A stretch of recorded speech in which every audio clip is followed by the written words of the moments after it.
Okay, we're just going to wait just a second here too before we get started for allow people a second to log in. Haley, just want to just get a thumb when I'll wait for a thumbs up for you to get this started if everybody's in.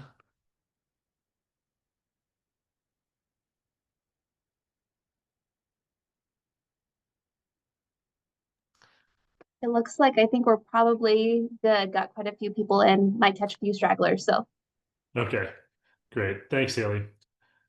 Well, good afternoon, everyone, and welcome to the Outdoor Recreation Knowledge Exchange. My name is Dr. Daniel McCoy, and I serve as the director of the J. Kemmerer Worth Institute at the University of Wyoming, and I'm happy to be your facilitator here today. This webinar is part of our Knowledge Exchange series designed to connect, inform, and support educators, business leaders, policymakers, nonprofits, land managers, recreation professionals, and outdoor enthusiasts. Together, we explore the key issues shaping outdoor recreation, tourism, stewardship, workforce, and innovation. This series was developed through a collaborative effort between partners in Wyoming, Colorado, Montana, and Utah, reflecting a shared commitment across the Mountain West to strengthen outdoor recreation through knowledge sharing and partnership. All those logos that you see here on your screen. Haley, next slide, please. So the purpose of this series is simple, is to create a forum where we can share knowledge, build relationships, and strengthen the field of outdoor recreation across the region. Today, our focus is on public-private partnerships, how they form, why they matter, and what we can learn from successful examples. Next slide, please. Just want to let you all know that we do have several other upcoming webinars, and you can use your cell phones to scan that QR code and find out more information or to register for any of our upcoming knowledge exchange webinars, either now or after this webinar. Next slide, please. So I think it's important to start with kind of an issue framing and why these partnerships important. Well, outdoor recreation we know is vital to rural communities, but we also know all the challenges. Limited workforce and community leaders stretched thin, financial resources that rarely meet the demand, aging populations and the outmigration of working age residents, not in every community, but in some, and federal land management agencies with limited capacity to support both public lands and local needs. So, in light of these challenges, partnerships can often be the silver lining. Public private collaborations can expand capacity, share resources, and create opportunities that no single organization or agency could accomplish on its own. So, today we hear from our panelists. I'd like to keep two guiding questions in mind. Can partnerships be the silver lining? And what do successful partnerships accomplish that otherwise would not be possible? The next slide, please. So I'd like to welcome today's panelists, whom I believe that you can see in side panel of your Zoom screen there. We're fortunate to have really three outstanding panelists with us today. Dr. Scott Kosiba, the Executive Director of the Friends of the Bridger Teton in Wyoming. Pamela Denahy, Director of Tourism and Economic Development for the City of La Junta in Colorado, and Dr. Sabre Moore, Executive Director of the Carter County Museum in Ekalaka, Montana. And I hope I pronounced that right. Each will have about 10 minutes to share their perspectives before we move into a Q&A period and discussion. Also on your side of your screen there, I'd like to thank Haley Sorg and Guinevere Nelson, who have just been incredibly instrumental in helping to put this together and run these webinar series. So those are the additional individuals you see there in this webinar. So next slide, please. So throughout this webinar series, we want this to be interactive. So we'd like, I believe, not only as a QR code, but in the chat, you should be able to, Guinevere, are you going to also drop the questions in the chat through Multimeter? Okay, great. So in the chat, you should be able to see a link to complete these interactive poll questions. And the first question we have for you all joining us today, is what are you hoping to get out of this webinar? And it looks like, okay, and I'm looking through some of the questions right here. It looks like there were some problems with here or audio. Haley or Guinevere, could you give me a thumbs up if you can hear me okay? Great. Okay, great. Awesome. Okay, so if you don't mind, you can click on the link in the chat or you can scan with your phone. And you're welcome to, you don't have to, but we'd love to hear what you're hoping to get out of this webinar today. Okay, next slide, please, Haley. Okay, so to kick things off, Dr. Scott Kosiba is the executive director of Friends of the Bridger Teton, a stewardship-focused nonprofit organization that serves the 3.4 million acre Bridger Teton National Forest. A tropical forest ecologist by trade, Kosiba holds a PhD in biological sciences from Louisiana State University, where he studied the impact of slash and burn agriculture on forest regeneration in the Central American Amazon basin.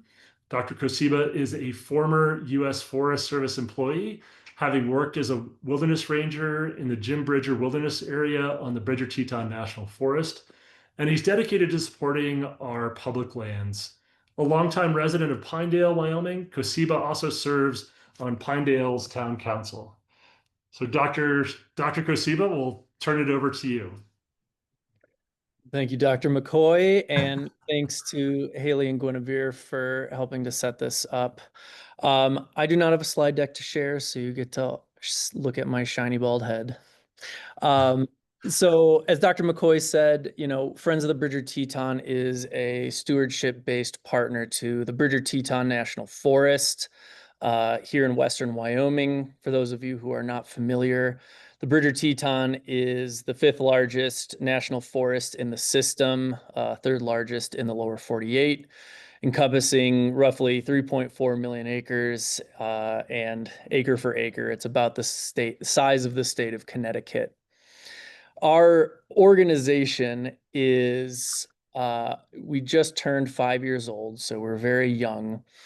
And the reason that we were founded by a funding partnership with the Bridger Teton National Forest and another nonprofit here in the region, Grand Teton Association, which serves as a retail partner for Grand Teton National Park. They put some money together to hire my predecessor, executive director, to get this organization started. And our role, it's similar to a friends group, I would say, in terms of mission, but in terms of scope and scale, I think what we're trying to do is create a model that can be applied to other national forests and the systems. National Park Service has really honed in on their template for the nonprofit federal agency partnership, and the Forest Service is still working that out. And so we are a non-advocacy group, so you'll never see our name commenting on elk feed grounds or ski resort expansions or anything like that. And our role really is to jump when the Forest Service needs us to jump. And in our short lifespan and during my tenure as executive director, that has meant a lot of flexibility, and it's meant us having very close conversations with our Forest Service partners. Bridger Teton has 6 districts, and myself and my staff, we interface on a daily basis with the forest. And what we're asking is, how can we help? What are the gaps that you have that have been created either by the bureaucracy of the agency, bottlenecks that are created within the organization, and then how can we bring a nonprofit the flexibility that a nonprofit has relative to a federal agency to help address some of these issues. So I'm going to talk a little bit about the mechanisms in which we do support the forest, both financially and then tactically. and then also give a few examples as well of how we support. So our primary funding mechanisms within the agency or within our nonprofit are grants and agreements processed directly with the Forest Service, outside grants that we're applying to, and that's your National Forest Foundation, local conservation district, but also lodging tax. Lodging tax has been incredibly important for our organization to be able to scale up in real time, but also it's helped us and the agency to help build and foster strong relationships with our elected officials. So the grants and agreements process, for those of you who work in the system, has become exceedingly difficult over the last 6 months or so. But we've worked really hard with the Forest Service to stand up a robust master agreement between our two entities. And that master agreement, it provides Friends of the Bridger Teton with contracting authority. And contracting, again, if you are a public servant, that is a challenge, to say the least. And so with that authority, we are able to take federal dollars and bid out projects through our own processes. That's still federal money, so we're still bound by the same restrictions. But that's allowed us to take on projects that have been historically very difficult for the Forest Service to do. One big example of that is with federal dollars, Friends of the Bridger Teton has pumped every single vault toilet on the Bridger Teton National Forest for the past 3 years. That's about 150 toilets across 6 districts. It's not a sexy thing, but it's critically important for the user experience, and it is very difficult for the forest to do. We're using their money to do it, but we're leveraging our own contracting authority. The other big thing that we do, I mentioned lodging tax. We have built very strong relationships with counties, county lodging tax boards, and municipalities to leverage lodging tax in the state to support our volunteer ambassador program. And that program, we put about 50 full-time volunteers out on the forest every summer. They live on the forest. They're interfacing with the public. They are putting out escaped or abandoned campfires. And since we're in grizzly bear country, they are making sure that we are storing our food properly. So it's a huge force multiplier for the agency. Our Forest Service, they serve as the on-site supervisors. So we're not land managers. We're not making the decisions, but we're in the background facilitating the program and making sure that it works well for everyone. That has been a huge success. And that's how Friends of the Bridger Teton was kind of brought into the Worth Dr. McCoy fold. And, one of the other big thing that we do support the forest with is public engagement and building relationships across our communities. As a nonprofit, I can work with businesses, we can fundraise, and we can kind of serve as that additional kind of, I would say, fundraising mechanism. There's a lot of businesses and a lot of private donors who are willing to support across the region. We're lucky to have Jackson Hole, which is a very wealthy community in our region.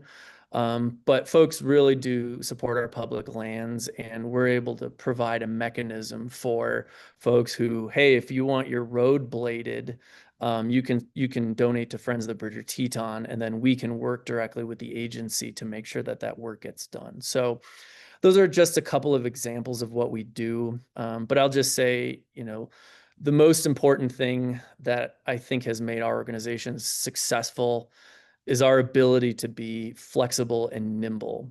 We're a very small staff, including myself. We have 5 full-time staff.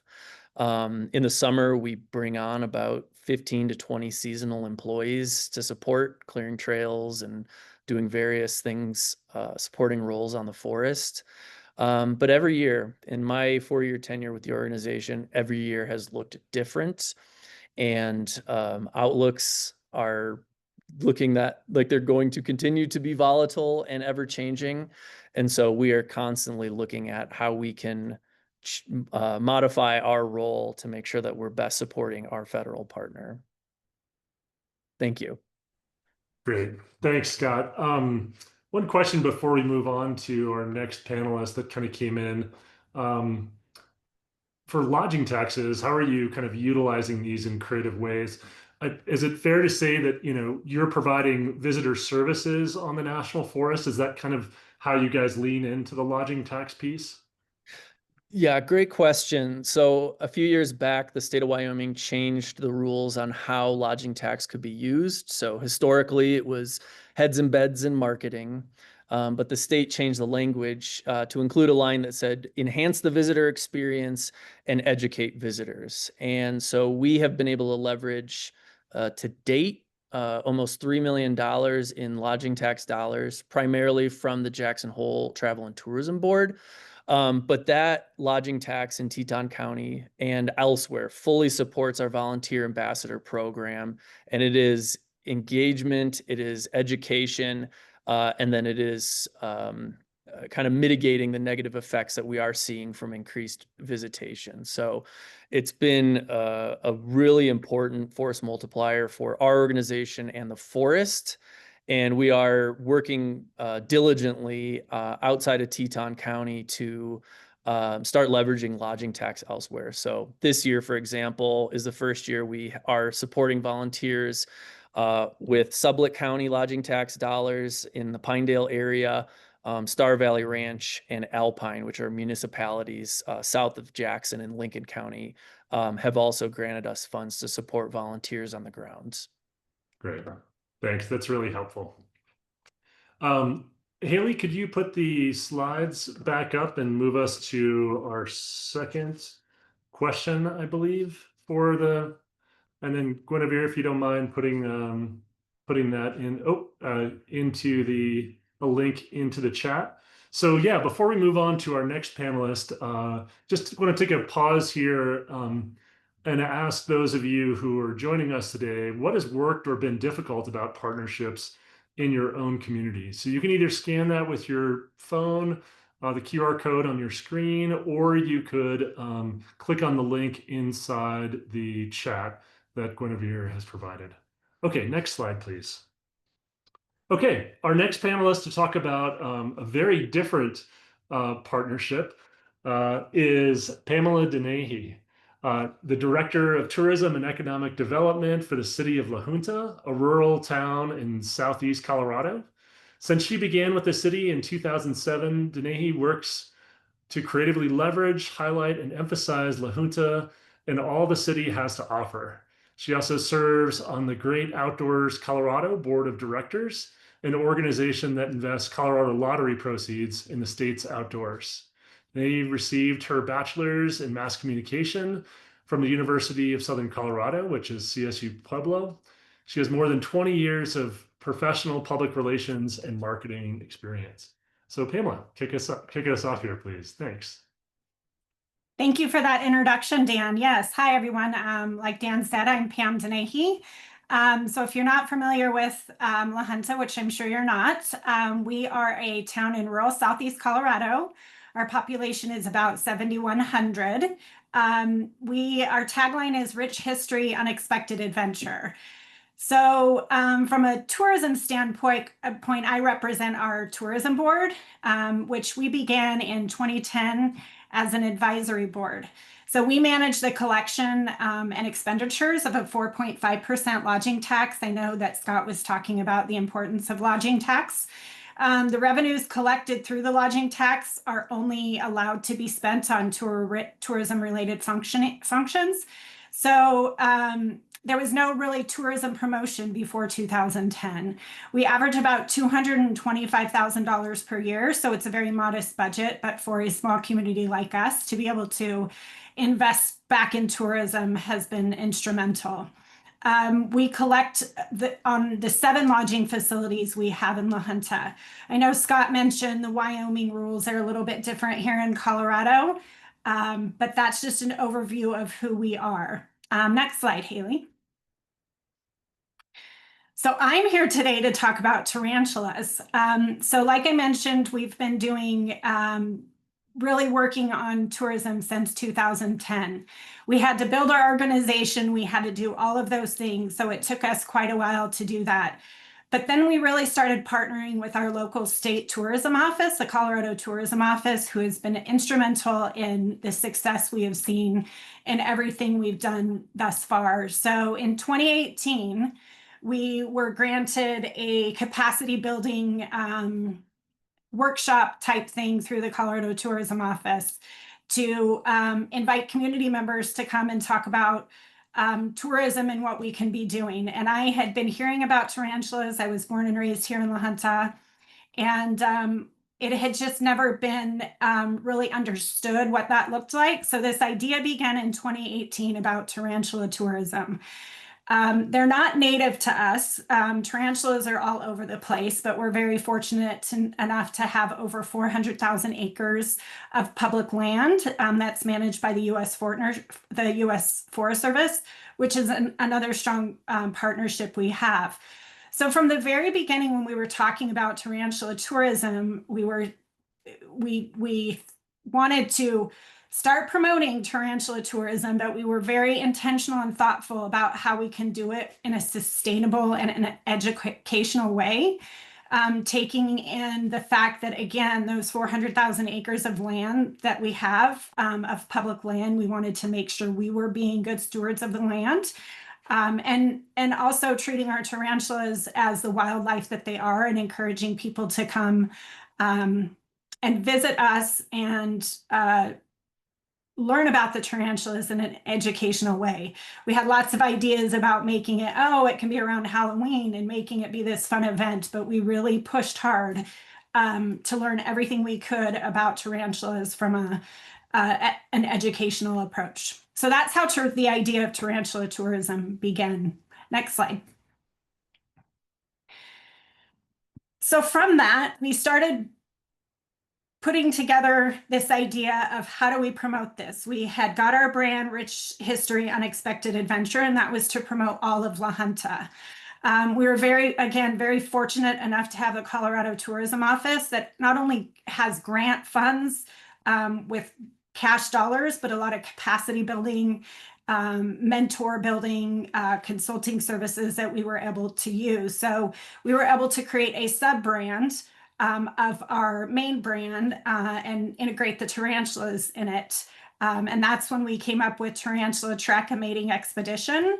And we have these wonderful logos that we have on the screen that were very creatively done that now we can promote with the Tarantula Trek piece.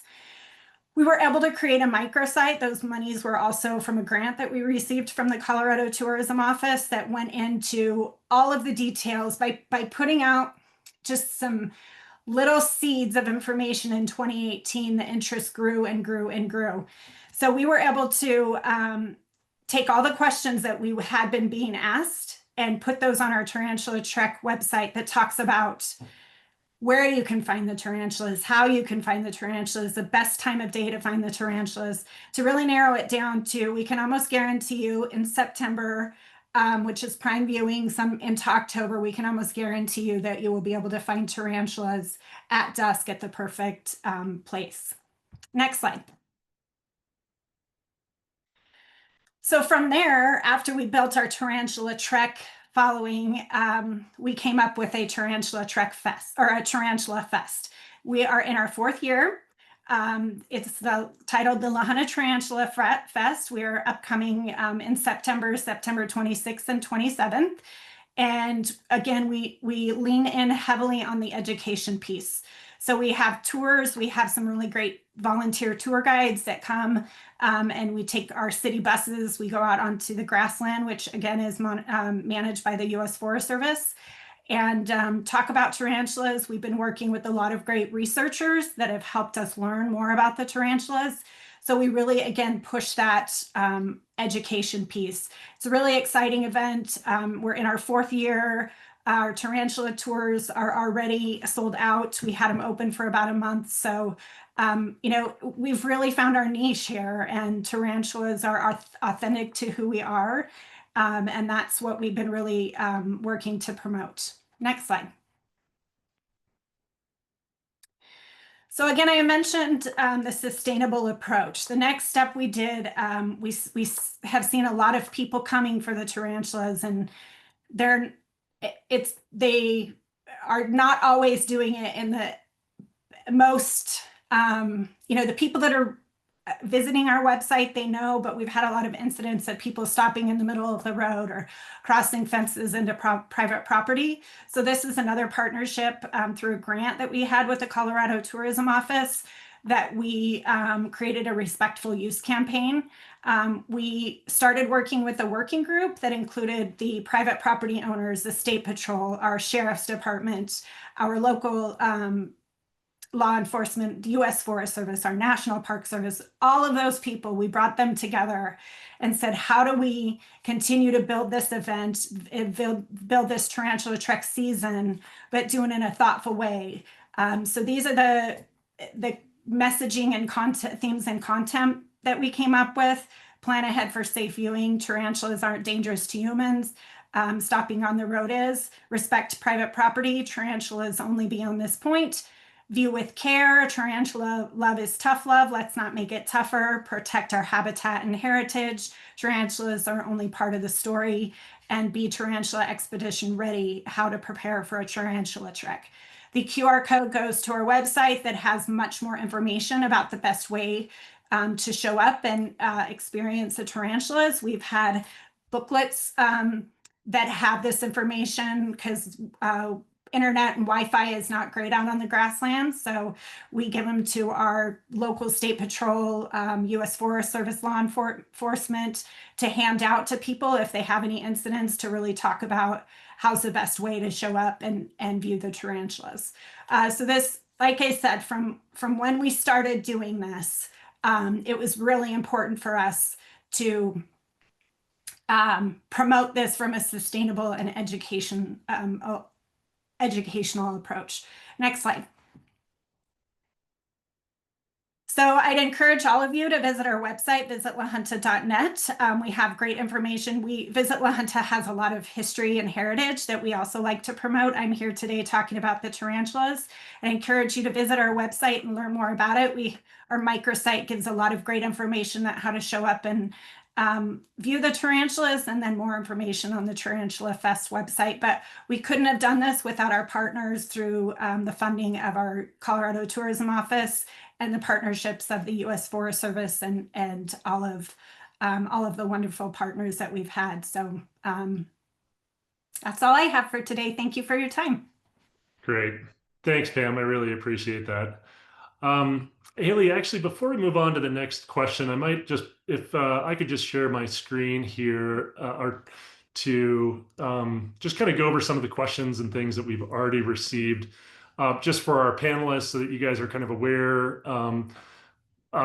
People are looking for actionable takeaways, ideas, and inspiration. I think you guys have all provided that already. Some good learning, new ideas, and ideas for partnerships. So we really appreciate that. Just for our panelists, it's probably good to kind of important to kind of know that the people who are with us today, some of the challenges that they've faced are clarifying roles and responsibilities across jurisdictions can be challenging. Poor communication with the public and local government.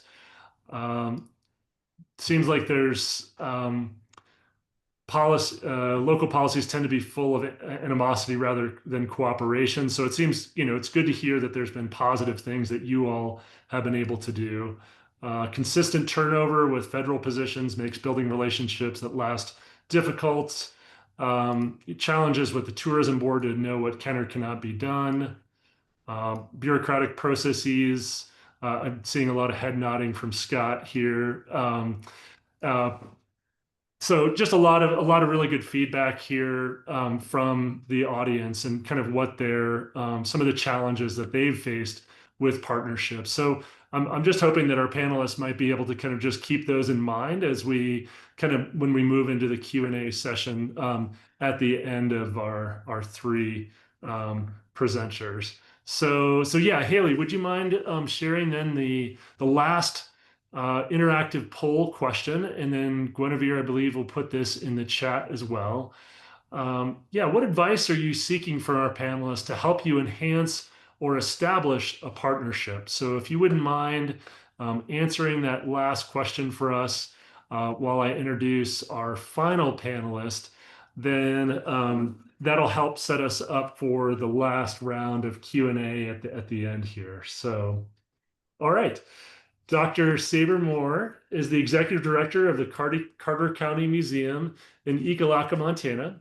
She received her PhD in American Studies with a focus in public history from Montana State University, go Grizz, in 2023. Sorry, I'm a Grizz. I'm a graduate from University of Montana. So, her MA in Museum Studies and Nonprofit Management from Johns Hopkins University in 2016, and a BA in History from Montana State University in 2013. Her research focuses on museums and rural community vitality and how power is exercised in practices of place. She is the site steward for the Medicine Rocks State Park and an International Dark Sky Association affiliate. So, Dr. Moore, if you take it away. Thank you, Dan. I forgive you for the Grizzly comment, but go Cats, as you can see. I went there twice. I had so much fun, but I do understand Missoula is a great school too. And I'm actually here today through a connection with a group from Missoula. Thank you, Shannon, go Cats. The Carter County Museum is located in the far southeastern corner of Ekalaka, Montana. We're actually closer to 5 other state capitals than Helena. We are in a community that is very rural. There's 300 people in our town and 1,700 people in the whole county. The county itself is just over 3,000 square miles, and that kind of works out to less than 1 person per mile, if you're doing the math there. So very rural. We were the first county museum in Montana and the first museum in Montana to display dinosaurs. We've got a very long history where we represent not just the dinosaur story of eastern Montana, but also the cultural stories and natural stories as well. So we like to say we have 100 million years of history represented in our museum from a 100-mile radius. That includes our neighboring states of Wyoming, North Dakota, and South Dakota. We have free admission. We're open year-round, Monday through Saturday from 9 to 5 and Sundays from 1 to 5. The only time we are closed are federal holidays. We have an average visitation of about 5,500 guests. In 2024, that was 5,808 people. I'm hoping to cross the 6,000 person figure here in the next couple of years. But we do spend a lot of time on the road, going to gem and mineral shows, organizing traveling exhibits, and having educational programs all over, including both locally throughout the state, throughout the nation, and internationally as well in Japan and in Australia, where we reach about 100,000 people annually through those additional programs. So we're small but mighty. Our museum has ardent public support. We're supported through a mill levy in the county. That means that the county is responsible for the museum's sort of general utilities and upkeep, as well as the staff salaries. But everything else that we do, our mission work, is supported directly through what's called the Carter County Geological Society. That's our nonprofit arm and our governing board. The Geological Society, we're also able to apply through that for grants, run our gift shop, which actually brings in quite a bit of money and helps us run our paleo programs and our junior science programs for students in Ekalaka. And of course, philanthropic donations that either come through the door or just come through memorials. Next slide. In 2016, we officially began a partnership with Medicine Rock State Park, which is just 7 miles north of the museum on Highway 7. Medicine Rock State Park was established in the 50s as a park. It was actually granted, the land was granted to the state of Montana from Carter County for about a 330-acre park. It's one of the smaller parks in Montana, and it's what's known as a primitive park, which means there are no electrical hookups or RV dumps in the park. You're more than welcome to bring your RV in, but you won't be able to hook it up. And there's 14 first come, first serve campsites, dry camping.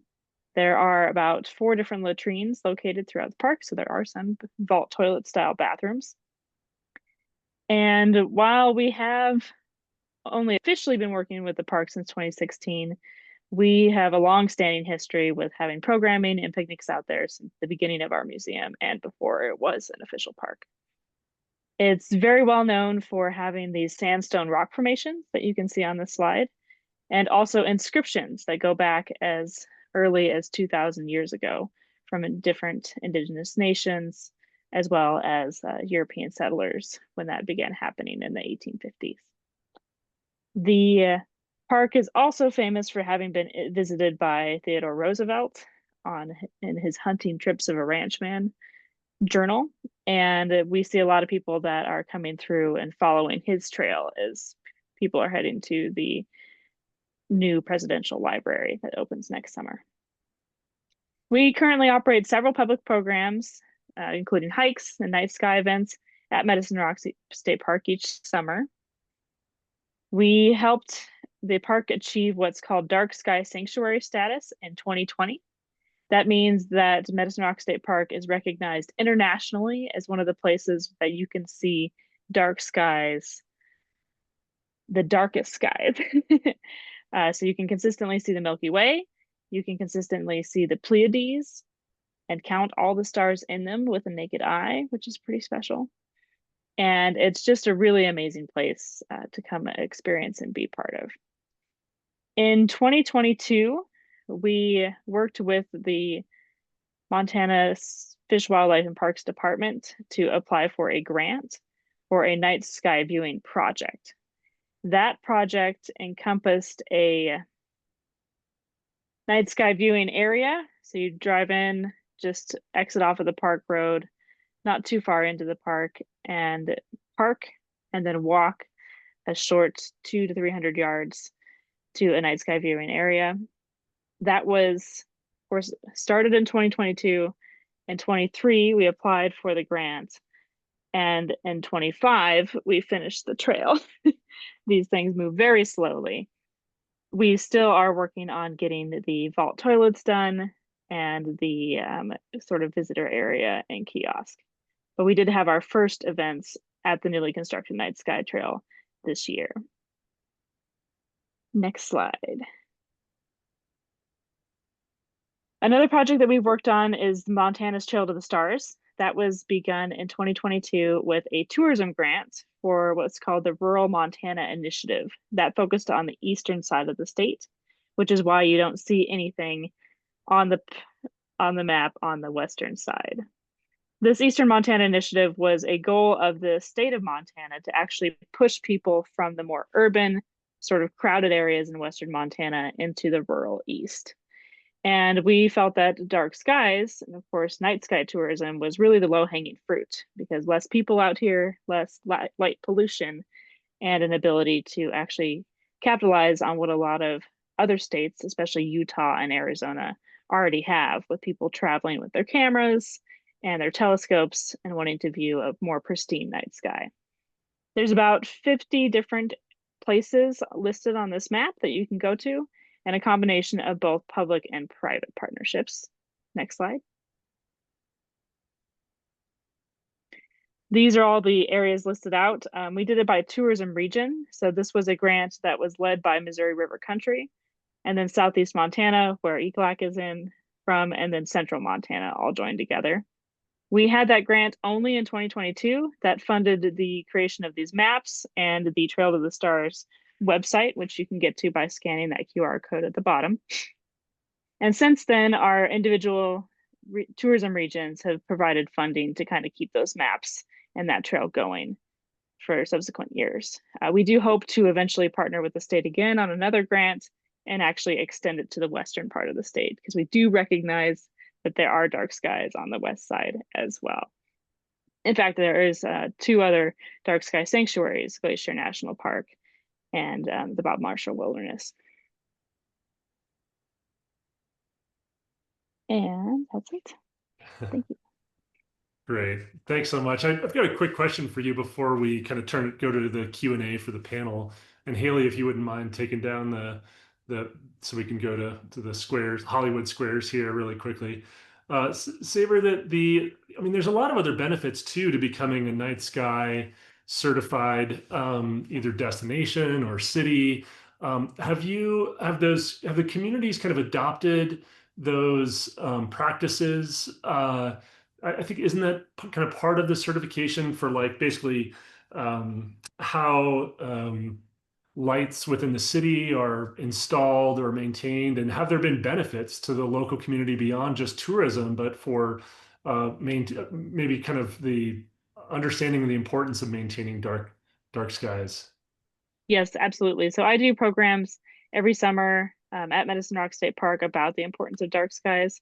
And then I also used to work with Humanities Montana to go around the state and talk about that in different communities. So there are ground level initiatives happening in Red Lodge, Montana, in Hamilton. I just found out about that one the other day.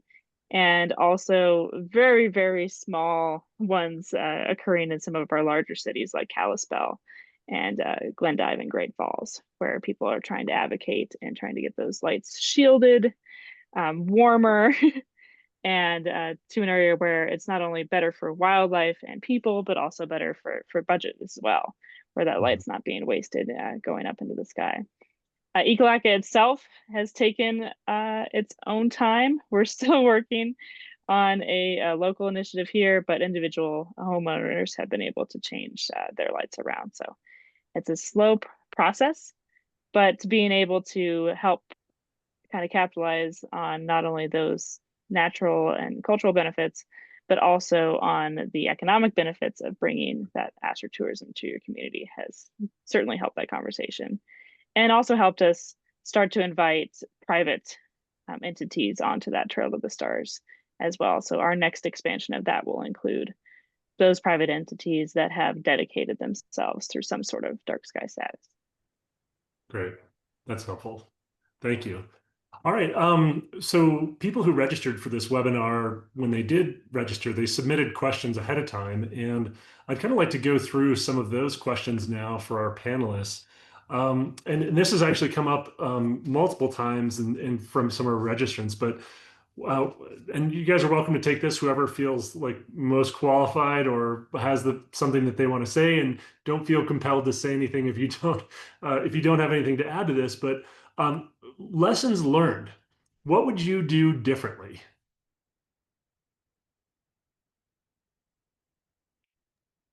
I mean, I'll take that one. I think that, I talked a lot about the Colorado Tourism Office. I think that partnership was very important to us. So I probably, when we started in 2010, I would have started those conversations and applying for those grant fundings earlier, but we didn't know what we didn't know at that time. So, I guess that's to say, if you haven't worked with your local state tourism board, I would encourage everybody to reach out, especially if you are managing lodging taxes. Colorado has a lot of wonderful grant programs. Like I mentioned, they're not all monetary, but some of them are capacity building and mentor support consulting services. For a small rural tourism office like we are, we have leaned heavily on our state tourism office, and getting involved with them has been what's helped us see the level of success that we've had. Right. Yeah, any other additions, Sabre? I would just add that just not necessarily something differently, but never underestimate the value of your partners and partnerships, especially in the questions of funding. So Medicine Rock State Park itself has a very tiny budget. It can only afford $300 a summer to pay a camp host, which is why there's not very often a camp host there. And so it's been really important for us to be able to partner with the park with our small budget, but also to be able to get some of these larger grants that make this possible. So do not overlook the importance of course, state partners like Pamela was saying, but also your regional partners as well. Great. Scott, I'm going to ask this one to you. there was a question that was from our register, somebody who registered about motivating people who are volunteers. How do you get them to show up to meetings? How do you get them to, you work with a ton of volunteers. And I'm sure, Sabre, you probably do too, but Scott, like, what do you do to motivate them and keep them motivated and excited and attending meetings and doing all the things that they need to do in order to be effective at their jobs? That's a really good question. We've really catered our volunteer program towards folks who are willing and able to commit essentially as a full-time volunteer. What is, I think, for any organization managing kind of one-off or occasional volunteers, you need a whole team of people to do that. And I think the reason that our ambassador program has been so successful is we are really catering the program to folks who are able and willing to commit, living out on the forest full time. And that kind of initial commitment from the volunteers has really helped us make sure that they're following what we're asking them to do and then staying engaged and motivated. The other thing that and I guess this is a lesson learned for us, we've been running this ambassador program since 2021. Volunteers need a lot of care and feeding, and you want to make sure that they are feeling like they are doing something important. You want to make sure that they're valued.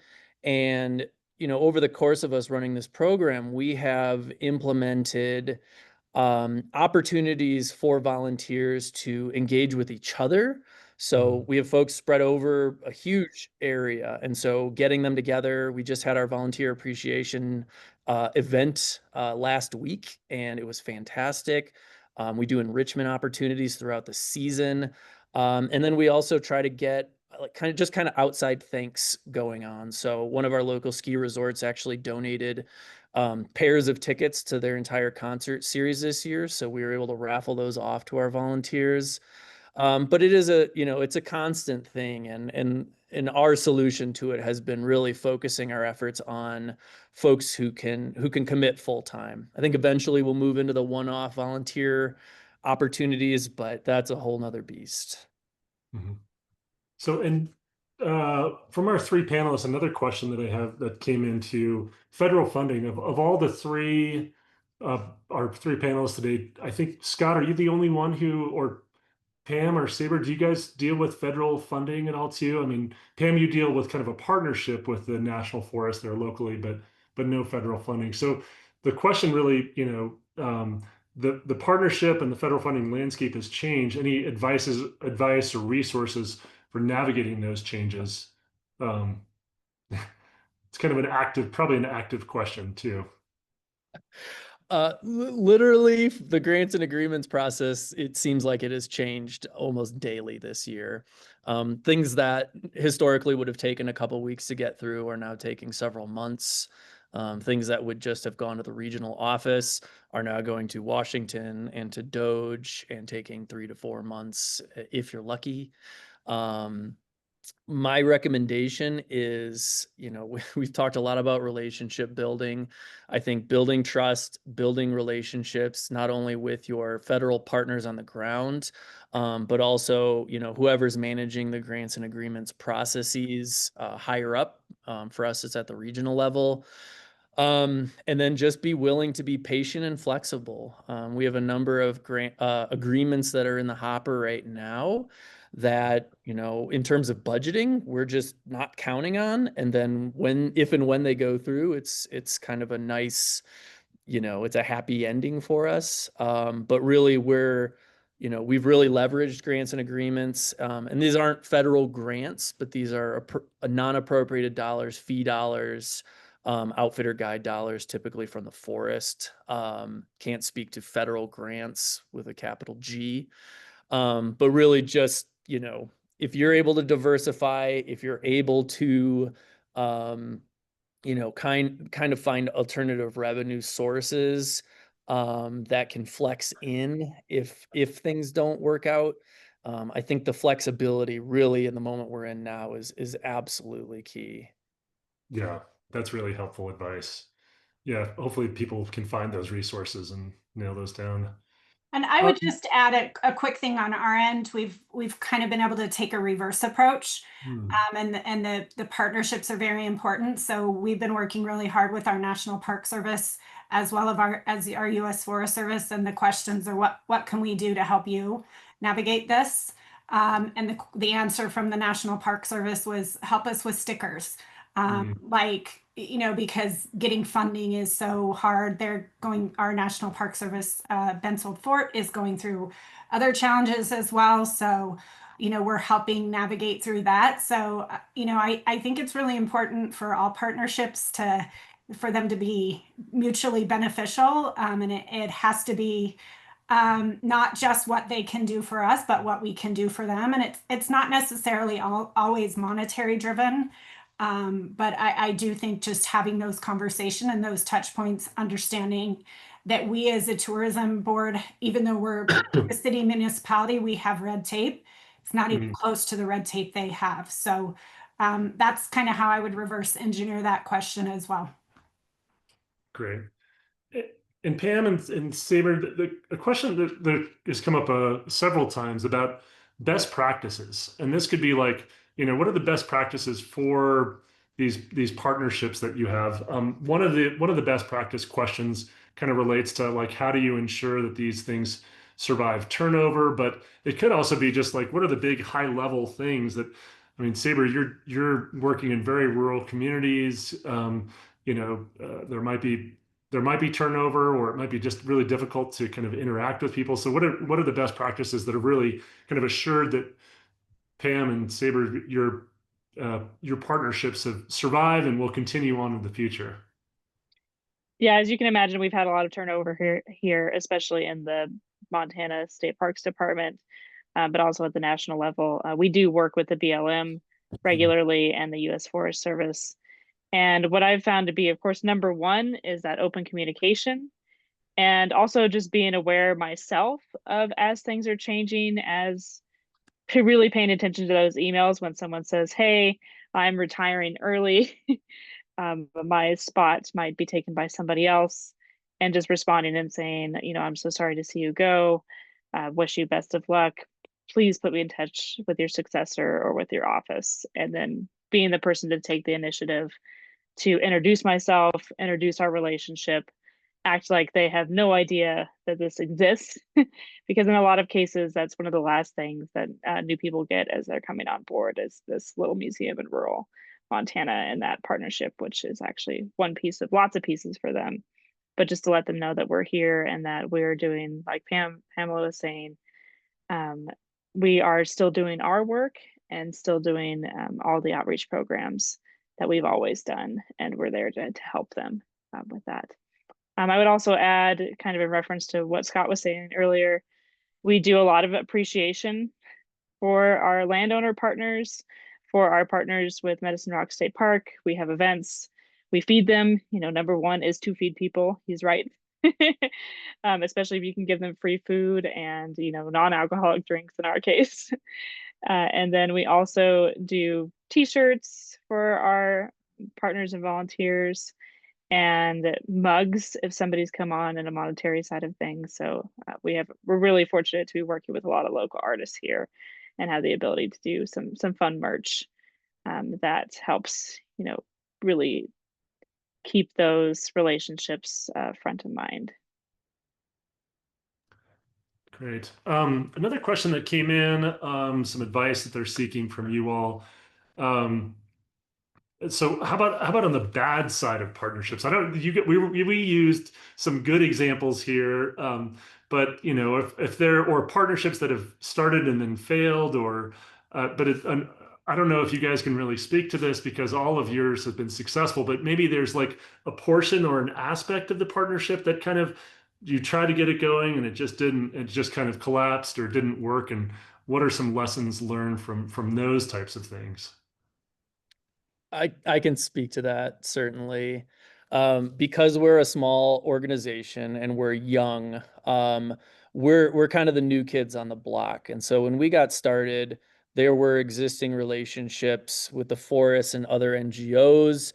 good or bad, there were relationships between, say, the state game and fish department, the parks and the forest, the Department of Transportation.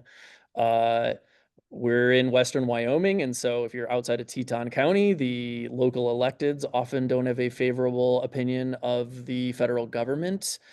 And so I have a full-time partnerships manager on staff, and her role exclusively is to build and strengthen relationships. And it's not easy sledding most of the time. And in Teton County, we enjoy a good relationship with our elected officials and some of our nonprofit partners. We've really found a sweet spot where we can say, we're not here to step on your toes. You're doing great work already, but where can we facilitate? Where can we amplify? Where can we help? And if you don't need us, that's fine. A win for the forest is a win for the forest. We don't need our logo on anything if it's a win. But that is an ongoing challenge for us is really managing egos, managing expectations, and then really making sure that we can kind of rebuild relationships, especially outside in our more conservative parts of the state. When I'm in Teton County, like, I really emphasize our partnership with the Forest Service. When I'm talking to a conservation district in Lincoln County, like, I paraphrase Reagan and say, we're not from the government and we're here to help. Yeah. And it is an ongoing challenge. We are, and again, we have a full staff person who's fully devoted to those efforts. So it's not easy, and you really do have to make that investment in the partnership side from whatever direction you're in, whether it's internal to your partner organization or outside. Great. And I know we're short on time. I would just say we had conflicts with our private property owners when we started inviting people out onto the grassland. A lot of the land is adjacent.